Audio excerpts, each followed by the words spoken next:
Donc une dernière petite vidéo pour ceux qui veulent vraiment terminer tout ça très proprement et avoir un fichier fonctionnel. Donc ils vont nous permettre de corriger les deux formules, et vu que vous avez été jusqu'au bout, je vais vous offrir deux éléments supplémentaires euh, qui feront un petit peu ajout et qui permettront de justifier un peu cette vidéo aussi. On va tout simplement faire un élément qui va tout simplement détecter quand le nom et le prénom du client existent déjà, ce qui va me faire une petite alerte rouge ici, qui serait pas mal, pour éviter de faire des noms de clients en doublon. Ça, c'est la première chose. Deuxième chose, on va voir très rapidement quelle est la gestion de stock qu'il faut mettre en place, parce qu'ici on a mis une quantité, un stock minimum, mais néanmoins on n'a pas tout simplement, lorsqu'on a fait une sauvegarde, supprimé des éléments de la quantité à ces éléments. On va voir ces deux petits éléments supplémentaires, ce qui va rajouter une petite plus-value à cette vidéo, que la correction uniquement de mes scripts, de mes macros. Alors, pour commencer, le nom et le prénom. Pourtant, tout ça c'est relativement simple. L'idée, c'est quand je vais taper un nom ici qui sera déjà inscrit dans ma base client, qu'il va trouver un nom qui existe déjà, il va tout simplement me l'indiquer. Il va faire pareil avec le prénom. Si le nom et le prénom sont identiques, il va tout simplement me mettre une petite alerte. On va mettre une petite croix ici. Alors, pour ça, c'est très simple. Il va falloir tout simplement... on va faire un test, hein, c'est plus simple. Donc, je vais prendre Lopez Eric et on va voir un peu les éléments, comment ça fonctionne. Donc, ici, on va insérer une formule. Cette formule va vérifier si s'il trouve un Lopez déjà dans, dans la base de données. Alors pour ça, c'est très simple, hein. On va tout simplement faire insérer une fonction dans la cellule C2. On va chercher la formule nb.si. On va lui dire que la plage, c'est tout simplement dans ma zone de client la colonne B. Ok. Ah, bien un truc, bien sûr. Excusez-moi. Et le critère, c'est bien entendu la cellule nom B2 qui me donne le nom de la personne. S'il trouve 1, ça veut dire tout simplement qu'il a trouvé une personne, un client qui potentiellement donc existe. Si je change Lopez par Lop, vous voyez, il va trouver 0. Donc ça fonctionne bien. Maintenant, même chose avec le prénom. Donc là, on revient dans formule, insérer une fonction. On va faire nb.si. On va sélectionner notre plage qui est dans la feuille client, dans la colonne nom, et dans le critère, on va sélectionner le prénom. À partir du moment où il va trouver dans prénom, par contre, j'ai pas sélectionné nom ici, mais pas prénom, je veux dire, mais non. Donc je vais corriger, c'est la colonne C et non la colonne B. Voilà. À cliquer sur OK, et en effet, à partir du moment où il trouve une personne, si j'avais mis Erich, par exemple, il m'aurait trouvé 0, alors qu'avec Eric, il me trouve 1. Donc là, il a trouvé un nom et un prénom dans la base de données qui sont identiques. C'est pas le seul test qu'il va falloir faire. Il va falloir essayer de voir s'il trouve Lopez Eric en entier. Donc pour ça, c'est exactement le même principe, sauf que cette fois, on va passer par un élément un tout petit peu différent. Donc on va se placer juste à côté de ajouter client. D'ailleurs, ce qu'on va faire, c'est qu'on va même sélectionner comme ça pour indiquer toute la plage. Tac, on va sélectionner tout, on va fusionner, comme ça sera encore plus intéressant. On aura toute la plage qui va se mettre en couleur derrière. On va aller sur insertion, formule, insérer une fonction. Et on va changer un tout petit peu, on va utiliser des choses qu'on a déjà vues auparavant. On va donc aller sur nbc. La plage va être dans ma zone de client la colonne A. Par contre, les critères, cette fois-ci, on va les changer un peu. On va, et ça va être la première fois qu'on va taper un petit peu, mais maintenant on commence à savoir bien maîtriser Excel. Donc on va concaténer, je vais ouvrir la parenthèse, Lopez, point virgule, guillemets, espace guillemets, point virgule, Eric. Je ferme la parenthèse. C'est-à-dire qu'on va chercher la concaténation du nom et du prénom. On clique sur OK. À partir de là, s'il trouve 1, ça veut dire que, en effet, Lopez Eric existe déjà. Exemple, je vais mettre ici, hop, dans mes clients, Lopez, mais cette fois Marie. Il me trouve bien ici Lopez Marie 1.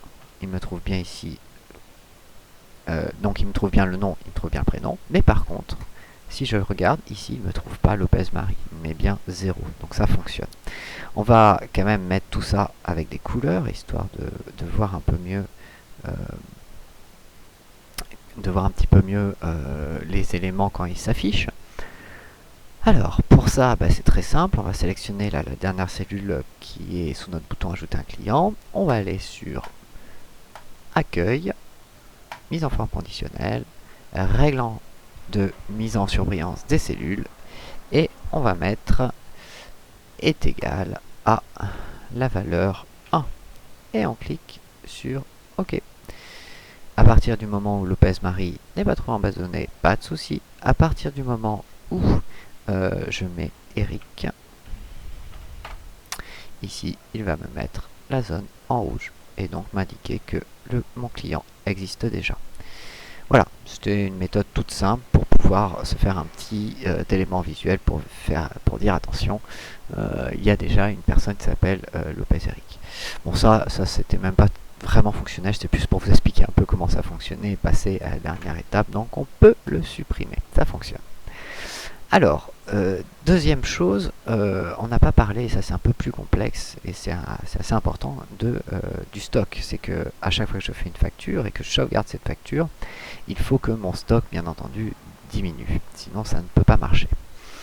Et puis, il faut que je contrôle aussi le fait que, ici, j'ai la bonne quantité en stock et que je ne peux pas faire n'importe quoi à ce niveau-là. Alors pour ça, on va créer une nouvelle facture, on va mettre ça au nom de n'importe qui, on s'en fiche. On va sélectionner une référence et on va sélectionner une quantité. Donc là, j'ai choisi 10 kg de mon produit qui a la référence D101. Dans mon stock, je peux voir que mon D101, je l'ai en quantité 100. Alors, il va falloir bien entendu à présent que je sélectionne, que je vérifie que ma quantité ici est bien à 10. Et qu'en plus de ça, je diminue dans mon stock d'autant cet élément pour savoir si je n'arrive pas à un chiffre négatif, ce qui serait ennuyeux et sur lequel il faudrait une alerte.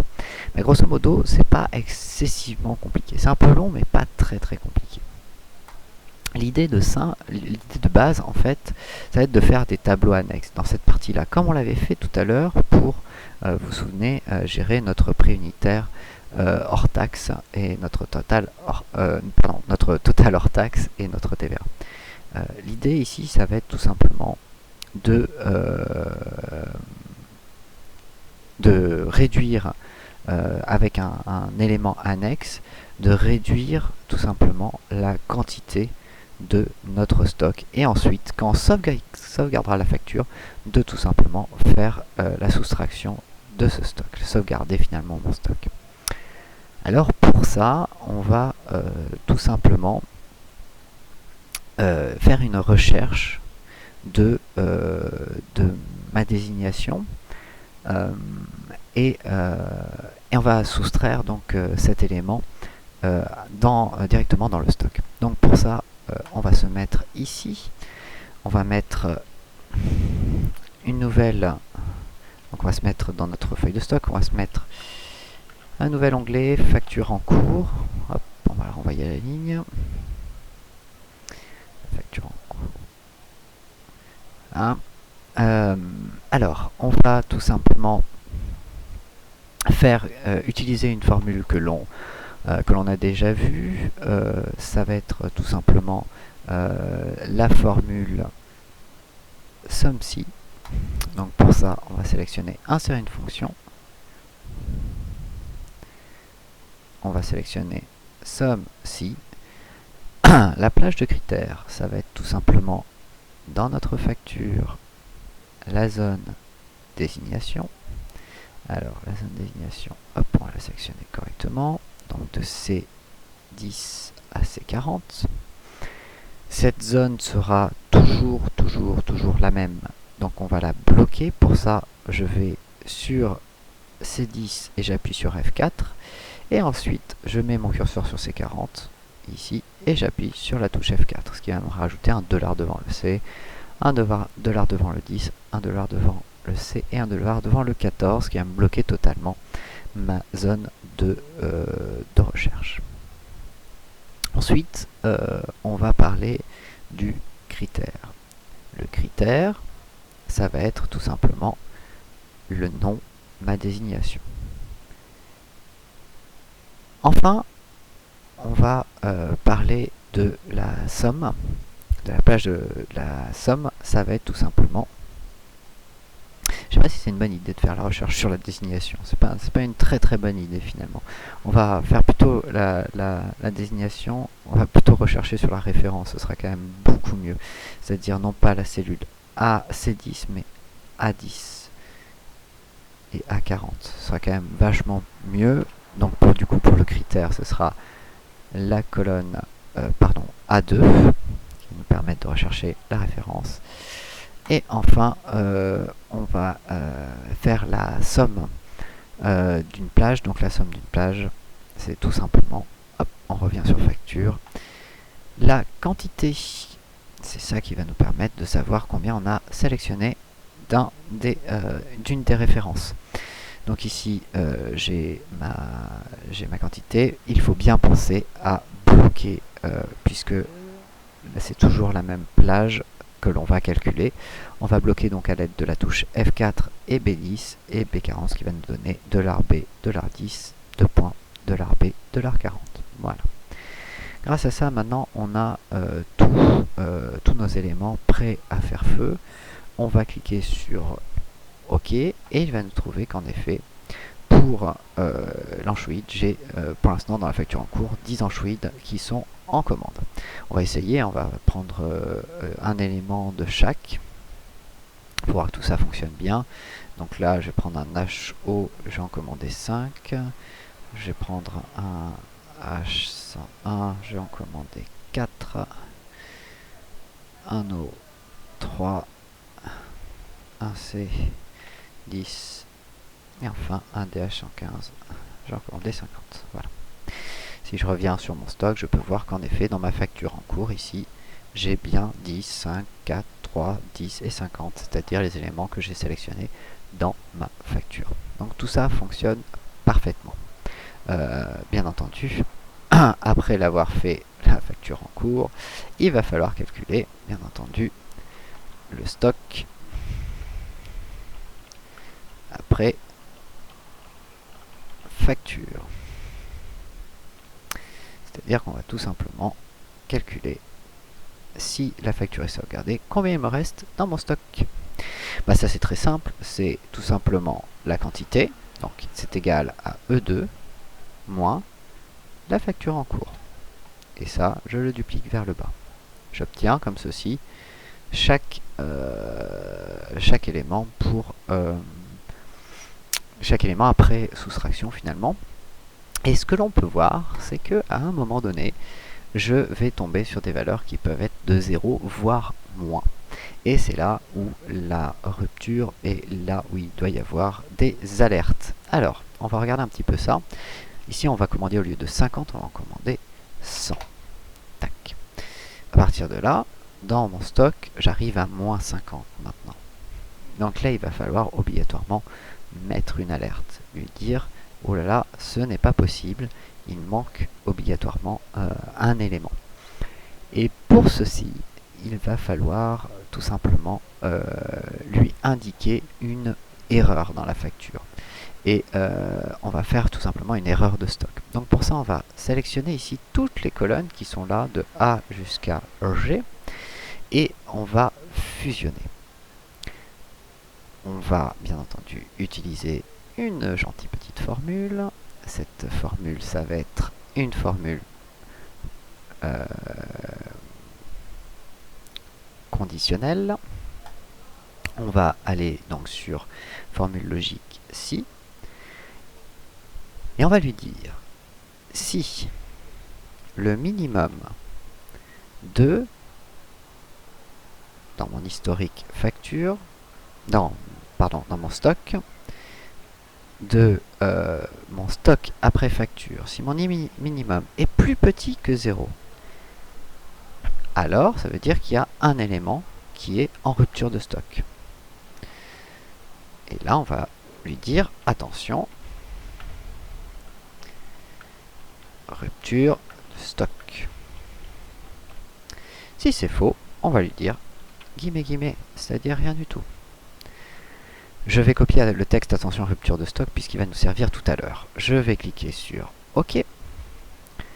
On va mettre ça en gras, en grand.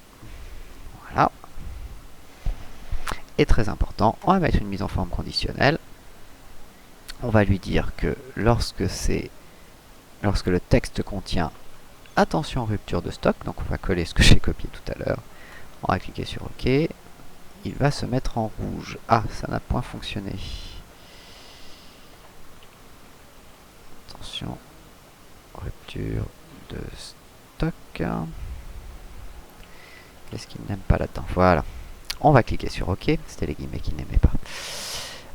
Et donc à présent, en effet, il me dit attention rupture de stock. Si je passe à 50, on voit que je redépasse en dessous de la barre. Si je passe à 51, rupture de stock. Donc tout ça fonctionne absolument parfaitement et me permet de contrôler mon stock. À présent, chose promise, chose due, je vous montre la correction des deux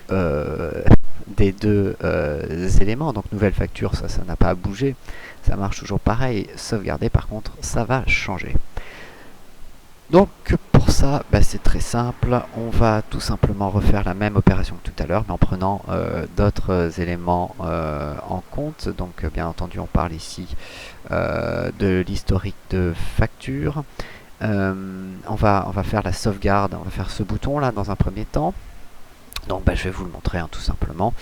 On va aller dans développeur, enregistrer une macro. Si vous êtes courageux, essayez de le faire par vous-même et puis vous voyez après si vous n'y arrivez pas par ma solution. Donc on va faire sauve facture et je vais l'appeler 2. Je clique sur OK. Donc là je suis en enregistrement à présent, donc tout ce que je vais faire aura une incidence. Donc je vais m'occuper déjà tout simplement de mettre à jour mon stock. Donc pour ça je vais aller dans ma feuille de stock. Je vais tout simplement copier mon stock après facture, donc CTRL C, me placer sur la cellule, la première cellule, la E2 quantité, aller dans accueil, coller les valeurs.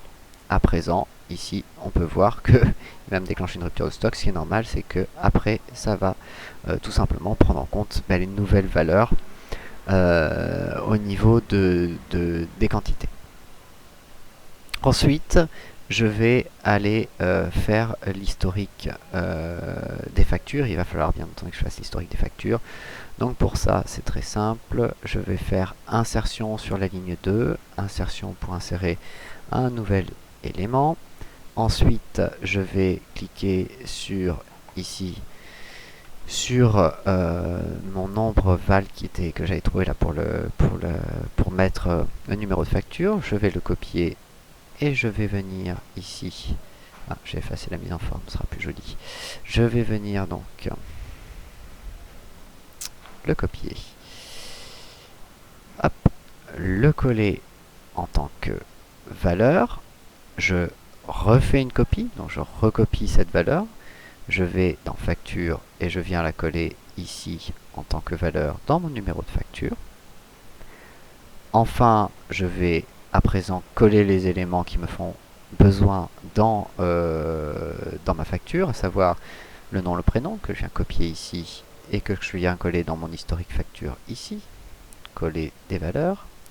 Ensuite, je reviens dans ma facture, je vais copier la date, historique de facture, je vais coller des valeurs pour coller la date, ne pas oublier de passer cette date en date courte. Je vais ensuite revenir dans facture, copier mon logiciel qui rentre en conflit avec Excel. Voilà. Décidément, voilà, CTRL-C pour copier donc mon total hors TTC. Je vais dans l'historique des factures et je le colle en tant que valeur. Je passe ça bien entendu en monétaire. Et enfin, je duplique ici mon élément pour avoir le mois. Je reviens sur facture, je reviens tout à fait en haut et je resélectionne ici mon entreprise, ma zone entreprise. Voilà, donc là, ça c'était pour notre macro de sauvegarde. On va arrêter bien entendu l'enregistrement de cette macro. Je vais faire un clic droit sur le bouton sauvegarder, affecter une macro et je vais lui mettre sauver facture 2. Je clique sur OK. Entre parenthèses, ici, il a détecté une rupture de stock, ce qui est normal. Je vais tout simplement réinitialiser ma facture pour ne plus avoir ce message. Ensuite, même chose pour, je vous avais promis de regérer l'ajout de clients avec les nouveaux éléments qui n'y étaient pas. Mais on va le faire exactement de la même manière. Je vais me placer donc sur mon tableau de bord. Je vais enregistrer une macro qui va s'appeler nouveau client 2. Je clique sur OK. Je vais aller sur client, clic droit sur la ligne 2, insertion, afin d'insérer une nouvelle ligne. Je vais effacer la mise en forme, mais quand même remettre en forme correctement les choses, ce sera plus joli.